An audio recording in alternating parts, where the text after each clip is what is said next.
नमस्कार म कञ्चन रावत मनोविद। यो महिना मे महिनालाई मेन्टल हेल्थ अवेरनेसको महिना पनि भनिन्छ। आज हामी तनावका कारणले हुने परिणामहरू र तनाव भएपछि हाम्रो दिमागले कसरी सूचनालाई प्रभाव गर्छ भन्ने बारेमा र यसबाट बच्नको लागि के उपायहरू टिप्सहरू हामी छलफल गर्छौँ। जीवनमा हरेकको जीवनमा कुनै न कुनै तनाव हुन्छ र एक यस्तो अवस्था आउँछ कि तनावको कारणले गर्दा लाग्छ कि चारैतिर सबै कार्यहरू छरपष्ट भएको छ। धेरै कार्यहरू छ, केही पनि हामी फोकस्ड हुन सकिरहेको छैनौँ, अर्थात् ध्यान केन्द्रित हुन सकिरहेको छैन र नचाहिने विचारहरू र नचाहिने भावनाहरूले हामीलाई ग्रसित गरिरहेको हुन्छ। र यो किन हुन्छ भन्ने कुरामा अब हामी छलफल गर्छौँ।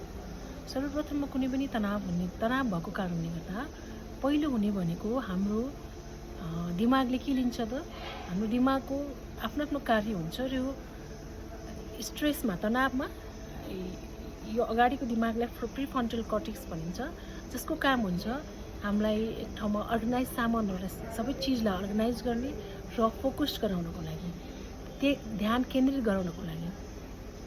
र जब हामी एकदमै धेरै तीव्र तनावमा हुन्छौँ के भइदिन्छ त, हाम्रो दिमागले कर्टिसोल र इपिनेफ्रिन नन इपिनेफ्रिन भन्ने हर्मोन्सहरू निकाल्न, न्युरो ट्रान्समिटरहरू निकाल्न थाल्छ, जसले त्यो दिमागभरि हाम्रो त्यसको फ्लड भन्छ अङ्ग्रेजीमा, अर्थात् त्यो एकदमै धेरै आउन थाल्छ होइन।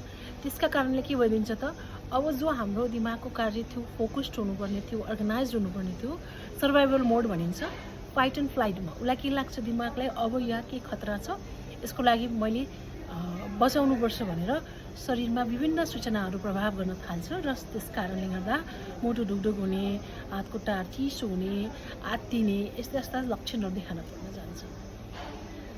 अब विभिन्न कारणले तनाव हुनसक्छ, कहिलेकाहीँ फाइनेन्सियल लसकै कारणले हुनसक्छ, कहिलेकाहीँ आफन्तको मृत्युले होइन, ग्रिभ भनिन्छ जसको प्रोसेस हुन्छ, ब्रेकअपको कारणले हुनसक्छ। कारण जो भए तापनि परिणाम भनेको हाम्रो त्यसको कारणले दिमागमा विभिन्न विचारहरू, रेसिङ थट्स भनिन्छ, एकदमै धेरै विचार आउन थाल्छ, किनभने त्यो ऊर्जा जो फोकस्ड हुनुपर्ने थियो, अर्गनाइज हुनुपर्ने थियो, त्यो ऊर्जा कहाँ गयो, त्यो शक्ति जान्छ, अनियन्त्रित भएर जान्छ, एकदमै धेरै इमोसनल भइदिने होइन, यस्तो अवस्थामा युज हुन थाल्छ।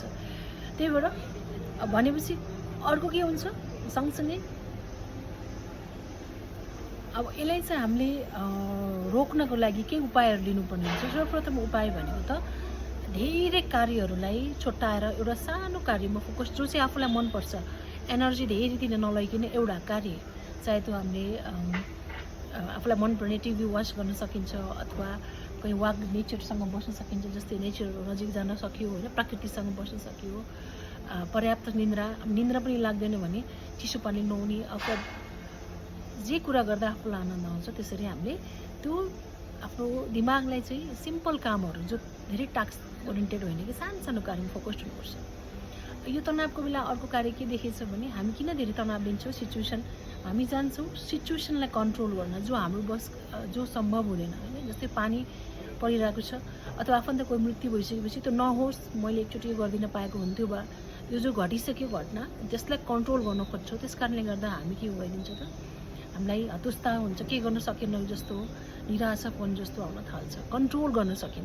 र अब हाम्रो हातको कन्ट्रोलमा के छ, हामीसँग कन्ट्रोलमा के छ भनेर भन्दा, हामीसँग कन्ट्रोल भनेको आफ्नो भावनालाई खुसी पार्ने, शरीरलाई स्वस्थ राख्ने, पर्याप्त खाने र आफ्नो मन मिल्ने साथीभाइहरूसँग कुराकानी गर्ने, यसरी हाम्रो आफ्नो शक्तिलाई सञ्चित गर्न सक्छौँ।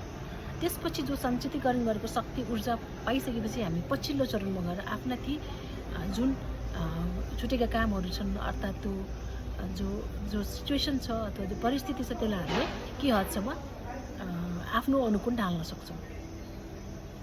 र अघि भनेको जस्तै एउटा हामीले धेरै कार्यबाट सानो कार्यमा ल्याउने सेल्फ केयर हेबिट्स भन्छ, हेल्दी सेल्फ केयर हेबिट्स, अर्थात् सो हेरचाहहरू गर्न जानु पर्यो र सँगसँगै आफ्नो धेरै कार्यहरूबाट ल्याएर दिमागलाई थोरै आनन्दित कार्यहरू मनपर्छ।